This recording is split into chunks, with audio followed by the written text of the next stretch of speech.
Next on Currents News, Cardinal George Pell maintains he's innocent after receiving a prison term today in Australia on sexual abuse allegations. How well was the trial handled, and did Pell get a fair trial? Two experts take on important questions about evidence in the case. Plus, a new book on Father Ted Hesburghs, the legendary president of Notre Dame, finds his legacy conflicted. The author is here to explain.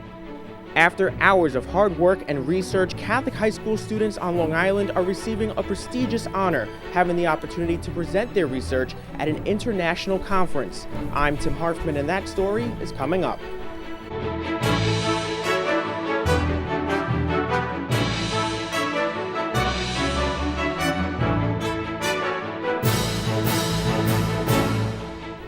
Good evening, everyone. I'm Liz Faublas. Cardinal George Pell was sentenced to prison in Australia today. The Cardinal says he will appeal his conviction, and tonight some legal experts are questioning the entire case against him.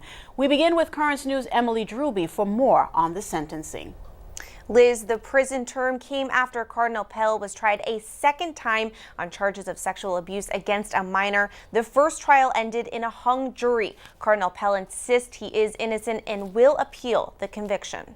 A sentence handed down on live TV. I am conscious of the heavy reality that I am about to sentence you, a man of advanced years, who has led an otherwise blameless life, to a significant period of imprisonment. Australian Judge Peter Kidd speaking before issuing a 6-year prison sentence to Cardinal Pell. Once a top aide to Pope Francis, the Cardinal was convicted in December on allegations he abused minors in 1996 when he was Archbishop of Melbourne. The guilty verdict came during a retrial of the accusations. The first trial ended in a hung jury. Throughout both proceedings, Cardinal Pell has insisted he's innocent. He's appealing the conviction, and Australia's Supreme Court has put that appeal on a fast track. The case will be back in court this June. A number of legal experts have raised questions about the Pell verdict. In a column published in the current edition of the Tablet, noted Catholic writer George Weigel calls the charges against Cardinal Pell a, quote, travesty of justice, thanks in part to a public atmosphere of hysterical anti-Catholicism, a fetid climate that had a devastating impact on the possibility of his receiving a fair trial. The sentencing judge turned the Cardinal's insistence that he's not guilty into a strike against him. You maintain your innocence in relation to this offending, which is your right, and as a consequence, there is no evidence of your remorse or contrition for me to act upon to reduce your sentence. After the sentence was imposed, the father of an alleged victim who died of a drug overdose said the sentence should have been longer. I was hoping 20 years, and I thought realistically maybe 10. 6, well, I don't think that is sufficient, especially when you think the minimum is going to be 3.5. The Vatican has opened a church investigation into the Pell case. George Weigel writes in the Tablet he hopes they will exonerate Pell because Weigel claims there is zero evidence the Cardinal committed abuse. Liz? All right, Emily, thank you very much. Cardinal Pell's appeal is being expedited by Australia's Supreme Court. His conviction has sparked many questions about how a second jury reached a guilty verdict when the first jury could not. Joining us now to dig into some of the controversy surrounding the case is Crux editor John Allen. John, always a pleasure. Thank you so much. John, what are the biggest problems, John, with the Pell case and his conviction? You've reported that senior Vatican officials are not convinced of his guilt. That's right, and it's not just senior Vatican officials. I mean, there are plenty of leading Catholic personalities, and for that matter, non-Catholic in Australia, that share that skepticism. I think the problems are really twofold.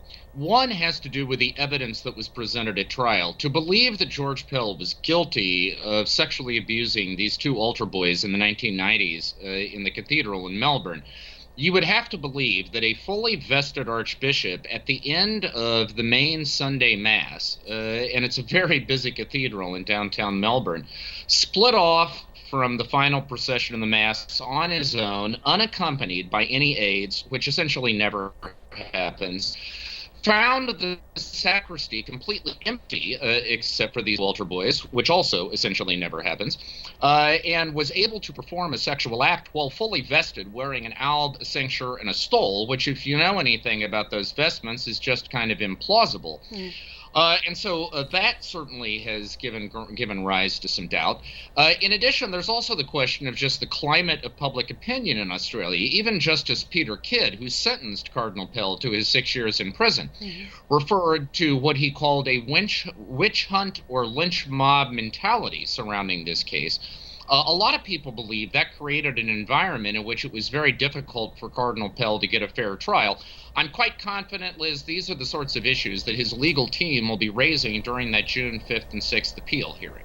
Now, Cardinal Pell's first trial last August ended in a hung jury. Reportedly, many were ready to acquit. Now, in the retrial, the jury voted a unanimous conviction. What do you make of that? Well, what I make of it is that this evidence is ambivalent. I think on the one hand, you have an abuse victim, or at least someone who is describing himself as an abuse victim, who comes across as extremely sympathetic and someone who has clearly been scarred by this experience. On the other hand, you have facts that have been alleged that are just very difficult to square with common sense, certainly for anybody who knows what life is like in a major Catholic cathedral on a Sunday. And I think the first jury probably focused a little bit more on the evidence. The second, perhaps a little bit more on the victim and the obvious, understandable desire to do justice to victims of abuse. John, before I let you go, I have to get your insight on this. Cardinal Pell could have stayed in the Vatican, not returned to Australia for trial. He had Vatican citizenship, a Vatican diplomatic passport. Why would he go back?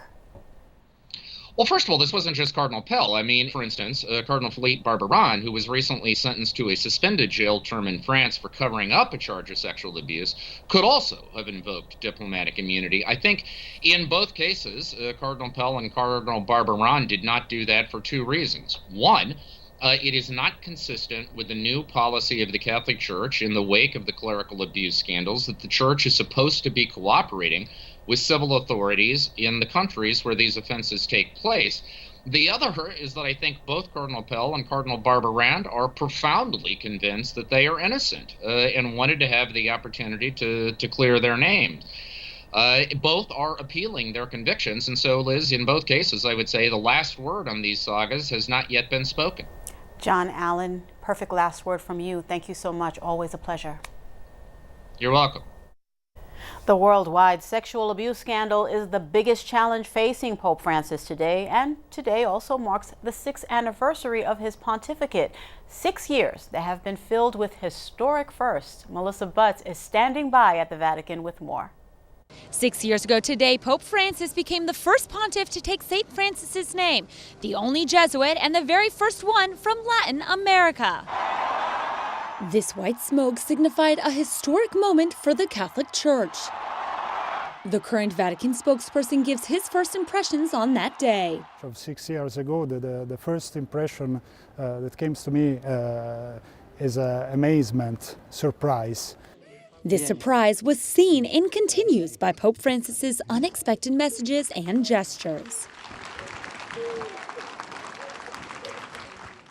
Come vorrei una chiesa povera e per I poveri.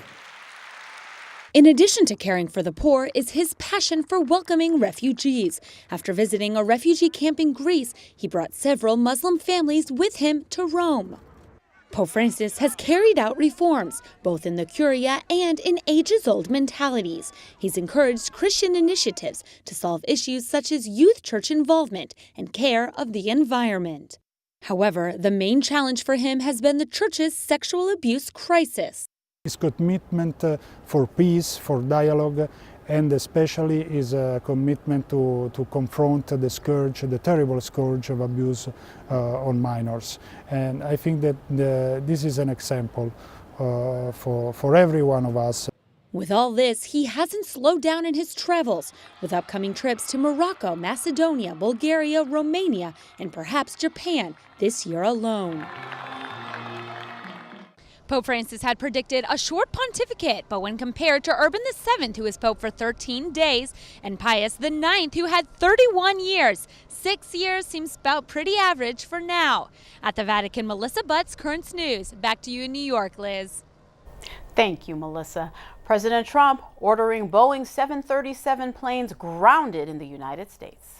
We're going to be issuing an emergency order of prohibition to ground all flights of the 737 MAX 8 and the 737 MAX 9 and planes associated with that line. All of those planes are grounded, effective immediately. The FAA says the grounding order will remain in effect pending further investigation. The action follows the Ethiopia Airlines crash of a MAX 8 on Sunday. 157 passengers, including 4 workers for Catholic Relief Services, died in the disaster. A Catholic memorial has been held for 2 California brothers killed in that crash. Parishioners of St. Joseph's Church in Redding gathered to honor Melvin and Bennett Riffle with a blessing and prayers. The brothers were in Ethiopia for one last adventure before Melvin's wife Brittany gives birth to their daughter in June. A new development in the rush to judgment incident involving students from Covington Catholic High School. The students seen in the now infamous video, Nick Sandman, is suing CNN for $275 million. Sandman went face-to-face with a Native American near the Lincoln Memorial following January's National March for Life. The lawsuit claims CNN reported false and defamatory information about what Sandman did, and additional video proved he did nothing wrong. Sandman is also suing the Washington Post for $250 million. There's a lot more news headed your way. Catholic students have earned a top honor. Details on their research findings they're set to deliver to international experts. The legacy of Father Ted Hesburghs at Notre Dame and around the world. The author of a new book is moments away. And we'll hear from a student yanked from the classroom after spreading the word of God. Do you have a story idea or want to share a tip? Email us at newstips@thesalesmedia.org or call our 24-hour number, 718-517-3122. We'll be right back.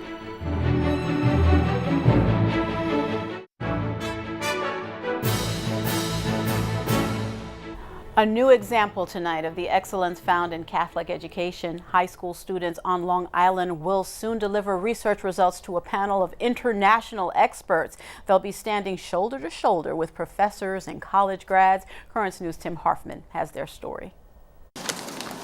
These Catholic high school students receiving a prestigious honor, the opportunity to present their psychology research at an international conference. It's really exciting to go. It's a really competitive place to be. A dozen students from Sacred Heart Academy in Hempstead, Long Island will join hundreds of other presenters in Washington, D.C. this spring. It's an annual convention organized by the Association of Psychological Science. But what makes these stellar students stand out? They're in high school. Throughout the conference's 30-year history, very few presenters their age have had the same opportunity. I think it's going to be a really good experience. I think it's going to be really cool to be the youngest people there because it's going to be fun. People are going to be like, wow, I can't believe you're here. Standing next to our 17 and 18-year-olds will be a Princeton undergraduate, a Western Kentucky grad student, and the occasional assistant professor. Dr. Stephen Sullivan oversaw their projects. He says these students achieved years' worth of research in 6 months. They'll present a variety of topics, like how Hurricane Maria impacted high school students in Puerto Rico. The Category 5 storm ripped apart the U.S. territory last year. The Long Island students surveyed nearly 200 teenagers attending their sister school in San Juan. More than 50% answered yes, I did see someone else get badly injured or hurt, or yes, I did struggle to find food, and yes, I had to move away from friends. Other topics range from students' anxiety levels when teachers use red ink to grade tests, and how students participate in extracurricular activities if they live in diverse neighborhoods. These high school seniors crediting their faith-based education for achieving the high honor. Going to a Catholic school has made all the difference for me. I think that it completely changes your high school experience. I think it gives you a really great foundation. The international conference is scheduled for the end of May in Hempstead, Long Island. Tim Harfman, Currents News. Father Theodore Hesburgh was a legendary American priest. He served as president of the University of Notre Dame for 35 years. The educator was friends with popes and presidents alike. A new biography has just been released that examines the legacy of the priest who was called fully Catholic and fully American. Father Hesburgh spoke of his hopes after receiving the Congressional Gold Medal in the year 2000. If we can only be grateful, not just that God loves us, but we love Him and we love our country. And we love all the people who live here, no matter what their color or creed. And that we love the world. We're not out to conquer the world. We don't want to conquer anyone. But we do want to bring hope to the world, the old pilgrim idea of the light on the hill and the darkness that somehow guides the ship to harbor. The new book about him is titled American Priest, The Ambitious Life and the Conflicted Legacy of Notre Dame's Father Ted Hesburgh. The author is Notre Dame historian Father Wilson Miscampbell. He's with Ed Wilkinson to tell us more. Hey, Ed. Thank you, Liz. Father Miscampbell, thanks for being with us today. Pleasure to be with you, Ed. In your book, American Priest, it's about Father Hesburgh, Theodore Hesburgh from Notre Dame, and you talk about his conflicted legacy. Would you talk a little bit about what you meant by conflicted legacy? There's no doubt that Father Hesburgh is just a tremendous institution builder. He advanced Notre Dame on every measure of sort of secular achievement. Anyone who's visited the campus from the viewers would know the campus is terrific. It grew so much. But what I argue in the book is what was going on within the classroom had some challenges, that a certain loss of a distinct Catholic educational experience occurred during that time. So that's partly what I mean by the conflicted legacy. On many measures, achievement, but on certain other very important areas, his legacy is more clouded. It's a more challenging story. Well, when you talk about a Catholic university, what does it mean to be a Catholic college? I would argue that there is a distinct calling and that it's well outlined in Pope John Paul II's document Ex Corde Ecclesiae. Faith and reason have to be integrated together. There has to be an effort to provide for students a kind of basic sense of what an educated Catholic should know and a real opportunity for them to deepen their faith while on campus. Some of that goes on at Notre Dame, I want to say. Do you think, though, that Catholic education, especially Catholic higher education, has veered off in a different direction for the most part? There's no doubt, and I think that's another part of the conflicted legacy of Father Hesburgh. He wanted prestige and acceptance by secular schools, and in doing so, he somewhat tempered the connection between Notre Dame, and this happened for other schools, and the institutional church. Father Hesburgh, of course, he was on the social scene a lot. He had many friends. He had friends who were presidents. On the church scene, he had friends who were popes. Tell me a little bit about his relationship with Pope Paul VI, because that sums up a lot about who he was. Yeah. I dedicate the second part of this book, American Priest, to his dealings with presidents and popes. For Pope Paul VI, a genuine friendship existed. It wasn't just sort of a professional type church relationship. There was a brotherhood there. He met Paul VI when he came to Notre Dame in 1960 when he was Cardinal Montini, and then after he became Pope Paul VI, the friendship continued. But sadly, it ruptured in 1968. Humanae Vitae came down from Paul VI. Father Ted was in a sort of low-level descent from it, and then tensions developed over his relationships with the Vatican, and sadly, the last 6 or 7 years of Paul VI's life, there was a fraying of the friendship. You were personal friends with Father Hesburgh also. Yes. The fact that you were writing this book, did that damage the friendship at all, or? Father Hesburgh gave me assistance in the book. I did some extended interviews with Father Ted way back in 1998. He was 80. We went up to the famous Land O'Lakes property in northern Wisconsin, and I interviewed him over a series of evenings. And he gave me a lot of assistance there. our disagreements sort of came to a little bit of a head over the honoring of President Obama at Notre Dame. I opposed that. He was, of course, very pleased by it, but we always maintained a civil friendship, and he was always concerned about my own well-being. He was always a gentleman. Well, there's so much more we could talk about, but if you want to read more about Father Hesburgh, and you can read this book, American Priest, by Father Miss Campbell. It'd be worth your time. Father, thanks so much for being with us today, and we're going back to you, Liz. Thank you, Ed and Father Miss Campbell. That was absolutely fascinating. Father's book, entitled American Priest, The Ambitious Life and the Conflicted Legacy of Notre Dame's Father Ted Hesburgh, is now on sale. A Christian student has been suspended from her high school, and she claims it was done because she posted Bible verses in the school's hallways. Gabby Helsinger said she put up the quotations after seeing posters and pride flags from the school's Gay Straight Alliance. She went on to her mom's Facebook page to explain. There was people in my school that needed help, and I know that God is the only way that they can be healed by that, and that's why I did it. I was not targeting any kind of organization or anything like that. Gabby admitted she did not get the school's permission to post the Bible verses because kids often post notes on students' lockers. The principal said he had no comment. President Trump will posthumously award the nation's highest military honor to a Catholic soldier later this month. Staff Sergeant Travis Atkins, who was killed in 2007 after tackling a suicide bomber in Iraq, will receive the Congressional Medal of Honor. His family will get the medal from the president on March 27th. A statement from the White House called Staff Sergeant Atkins a hero for saving the lives of 3 teammates. Still to come on Currents News, details on how you can pay your respects to the late, great Bishop Rene Valero, who passed away on Sunday, and more on a special section of this week's tablet that's honoring Bishop Valero's life. We'll be right back.